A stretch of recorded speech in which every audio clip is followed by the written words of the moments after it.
Good morning dear students. तो मैं आशा करता हूँ कि आप सभी अच्छे होंगे।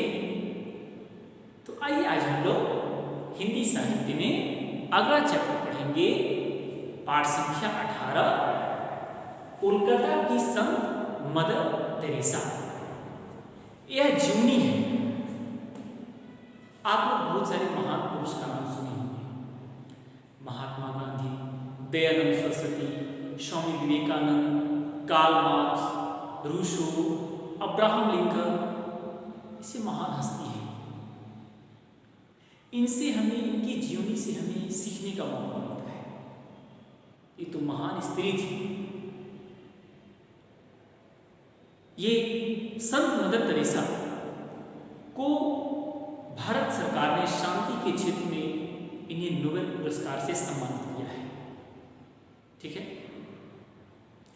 और यह संत की उपाधि भी मिली है, इसलिए इसमें लिखा गया है कि कोलकाता की संत मदर तेरेसा। अब सवाल है कि कोलकाता की संत मदर तेरेसा क्यों कहा गया है, नहीं क्यों नहीं दिल्ली की संत मदर तेरेसा कहा गया है। तो हम लोग आगे पढ़ेंगे। ठीक है। तो निकालिएगा पेज नंबर 125। ठीक है। दीन दुखी और बीमार मानव मात्र के लिए मदर तेरेसा की सेवा से संपूर्ण विश्व परिचित है। मदर के जीवन काल में और उनके स्वर्गवासी होने के पश्चात भी उनके उत्कृष्ट कार्यों में भी हम सभी प्रेरणा लेते हैं। समाज के लिए मदर तेरेसा ने जो किया है वह अकथनीय है, अवर्णनीय है। गरीबों की सेवा की है, असहायों की सेवा की है। ठीक है।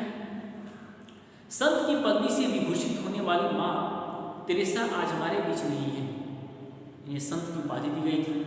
फिर भी इस देश के दीन दुखियों, असहायों तथा निराश्रितों के निमित्त उनके द्वारा किए गए सेवा कार्यों के लिए हम भारतवासी नहीं, अपितु पूरा संसार के लोग इन्हें स्मरण करते हैं।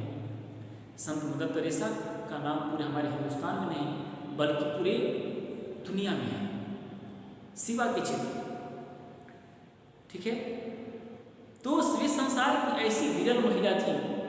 विरल का मतलब होता है कि बहुत कम पाई गई। ठीक है। जिन्हें भारत ने भारत रत्न से अलंकृत किया, विश्व ने नोबेल पुरस्कार से सम्मानित किया और 4 सितंबर 2016 को वेटिकन सिटी रोम में सेंट पीटर्स बसिलिका के संत पोप फ्रांसिस द्वारा इन्हें सर्वोच्च संत की उपाधि से गौरवान्वित किया। यानी इन्हें भारत रत्न की उपाधि मिला है, नोबेल पुरस्कार से सम्मानित किया गया है। ठीक है। और संत की उपाधि मिली है। मदर तेरेसा जन्म से भारतीय नहीं थी, परंतु भारत भूमि का आकर्षण उन्हें किशोरावस्था में यहाँ खींच लाया। यहाँ आने के कुछ वर्षों बाद उन्होंने भारतीय नागरिकता स्वीकार कर ली और अपना सारा जीवन यहाँ पर दरिद्र नारायण की सेवा करते हुए अर्पित कर दी। दरिद्र नारायण का मतलब होता है कि जो दरिद्रों की सेवा करता है। ठीक है। यानी भगवान की भांति वह दरिद्रों की सेवा करती थी। ठीक है। भारत उन्हें पसंद था, इसलिए इनकी अंतरात्मा भारत खींच लाई और यह भारत आई और यहाँ पे भारतीयों की सेवा करती। इनका जन्म 26 अगस्त 1910 ईस्वी को यूगोस्लाविया के नगर स्कोप्जे में हुआ था। बचपन में इनका नाम इग्नेस गोंजा बेजू था और 18 वर्ष की उम्र में अपनी पढ़ाई पूरी करके इग्नेस ने निर्णय लिया कि वह नन बनेगी। नन का मतलब सन्यासी, इंग्लिश वर्ड है, सन्यासी बनेगी। और सन 1928 में वो आयरलैंड के एक मठ में भर्ती हुई और धार्मिक शिक्षा ग्रहण। यहाँ उन्हें नया नाम मिला सिस्टर तेरेसा। उन्हें सिस्टर तेरेसा के नाम से जाना जाने लगा। केवल 5 माह बाद सन 1929 में उन्हें भारत भेजा गया। यहाँ कोलकाता में सेंट मेरी स्कूल में अध्यापिका हो गई। कोलकाता में सेंट मेरी स्कूल है, वहाँ पर अध्यापिका बन गई, शिक्षिका बन गई। शिक्षिका के रूप में उन्होंने 16 वर्ष का कार्य किया। 16 वर्ष तक उन्होंने पठन पाठन किया और इन वर्षों में भी बांग्ला भाषा लिखना, पढ़ना और बोलना सीख गई। पर उनका जन्म शिक्षिका बनने के लिए तो हुआ नहीं था, उन्हें तो प्रभु का काम करना था। ठीक है। मतलब उन्हें शिक्षिका बनने के लिए नहीं, बल्कि वह तो एक सन्यासी बनना चाहती थी। कोलकाता में एक मोहल्ला है मोती झील, ठीक है, जहाँ विशाल मलिन बस्ती है जिसे हम स्लम कहते हैं, गंदी बस्ती जहाँ पर गरीब लोग रहते हैं, ठीक है, झुग्गी झोपड़ी होती है। यहाँ के अनाथों, बीमारों, अपंगों और कुष्ठ रोगियों को देखकर सिस्टर तेरेसा का हृदय दयार्द हो गया, दया से भर गया। यहाँ यही है मेरा कर्म क्षेत्र, कहती है कि यही मेरा कर्म क्षेत्र है, मैं यही काम करना चाहती हूँ, ठीक है, यही मुझे सेवा करनी है। इस संकल्प के साथ उन्होंने गरीबी, रोग, भूख और अज्ञान को मिटाने के लिए जीवन अर्पित कर दिया। एक दिन मदर तेरेसा ने सड़क पर ही पड़ी एक औरत को देखा। वह मरणासन थी, मरने की स्थिति में थी, मरणासन यानी मरने की स्थिति में थी।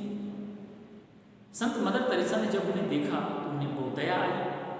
वे उसे उठाकर अपने घर ले आए, उसे ओढ़ना बिछौना दिया, यानी ओढ़ने के लिए दिया, सोने के लिए दिया, जल दिया और चेष्टा की कि उसका अंत शांतिपूर्ण हो। इस घटना ने उन्हें मरणासन और निराश्रित लोगों की ओर आकृष्ट किया। सन 1932 ईस्वी में उन्होंने मरणासन बेसहारा लोगों के लिए कोलकाता में निर्मल हृदय की स्थापना की, ठीक है।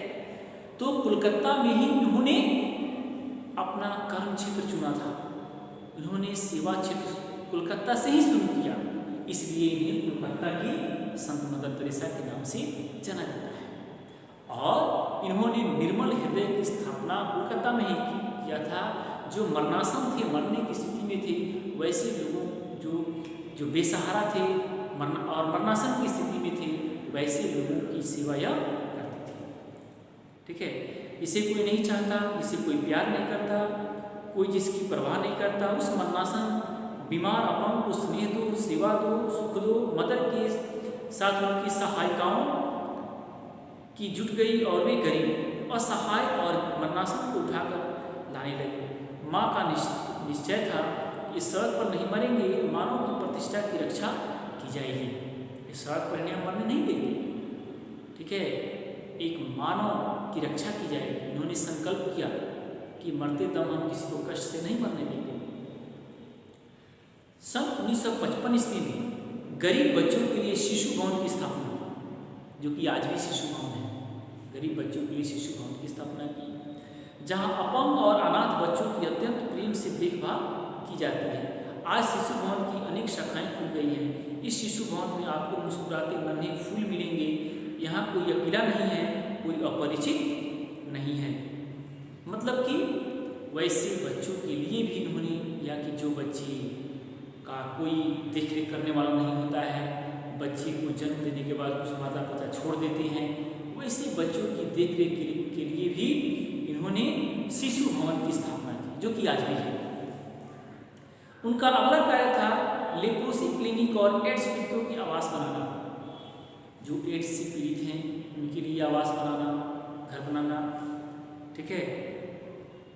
संसार में शायद ही कोई ऐसा देश हो जहाँ यह केंद्र न हो।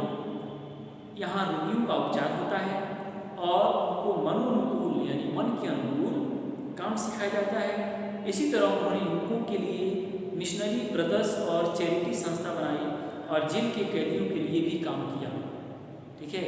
तो इन्होंने एक संस्था बनाया था, इस संस्था का नाम था मिशनरी ब्रदर्स और चैरिटी, जिसमें लोगों को क्या किया, उनके मनोनुकूल काम सिखाया जाता था, उनके मन के अनुसार, यानी जिसमें जिस व्यक्ति की इच्छा होती थी, इंटरेस्ट होता था, वैसे काम सिखाया जाता था।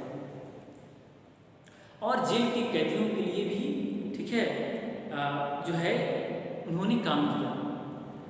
दुर्बल को सबल और दिन को दिन बंधु बना देने वाली मदर को सन 1962 में भारत सरकार ने पद्मश्री से सम्मानित किया। देखिए, दुर्बल को सबल, यानी दुर्बल का विपरीत होता है सबल यानी मजबूत, और दिन को दिन बंधु यानी गरीब को, दिन का मतलब गरीब, और गरीब को दिन बंधु, गरीबों के भाई बना देने वाली मदर का जो है सन 1962 में इन्हें पद्मश्री से सम्मानित किया गया। यह सम्मान भारत के प्रथम राष्ट्रपति राजेंद्र प्रसाद द्वारा दिया गया। ये भारत के प्रथम राष्ट्रपति थे राजेंद्र प्रसाद उन्हीं के द्वारा दी गई। इस अवसर पर पंडित जवाहरलाल नेहरू ने कहा, पहली बार यह सम्मान भारत में न जन्मे व्यक्ति को दिया गया, पर मदर तेरेसा ने कहा, मैं भारतीय हूँ, किसी घटनावश नहीं पर पूरे तन मन से मैंने इस देश को अपनाया है। सन 1979 में जब मदर को नोबेल पुरस्कार मिला तो उन्होंने कहा, मैं इसके लिए सर्वथा अयोग्य हूँ। जब उन्हें नोबेल पुरस्कार मिला तो संत मदर तेरेसा कहती है कि मैं इसके लिए क्या हूँ, अयोग्य हूँ, लेकिन फिर भी मुझे मिला है और मुझे अपने लिए कोई पुरस्कार नहीं चाहिए। यह पुरस्कार मैं दीन दुखियों के प्रतिनिधि के रूप में स्वीकार कर रही हूँ।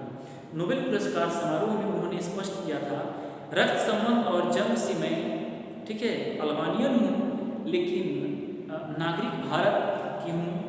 धर्म से मैं एक कैथोलिक नन हूँ। वृत्ति से मैं सारे संसार की हूँ। मेरा हृदय पूर्ण रूपेण जीसस के हृदय को समर्पित है। भारत सरकार द्वारा उन्हें 1980 में देश का सर्वोच्च सम्मान भारत रत्न से अलंकार किया गया। जो देश का सबसे सर्वोच्च सम्मान पुरस्कार है, भारत रत्न से इन्हें सम्मानित किया गया। जीवन में अपार यश और कीर्ति अर्जित करके मदर तेरेसा ने विश्व नागरिक कहलाने का सम्मान प्राप्त किया और भारतीय परंपरा के अनुसार वे अपने जीवन काल में ही संत हो चुकी थी।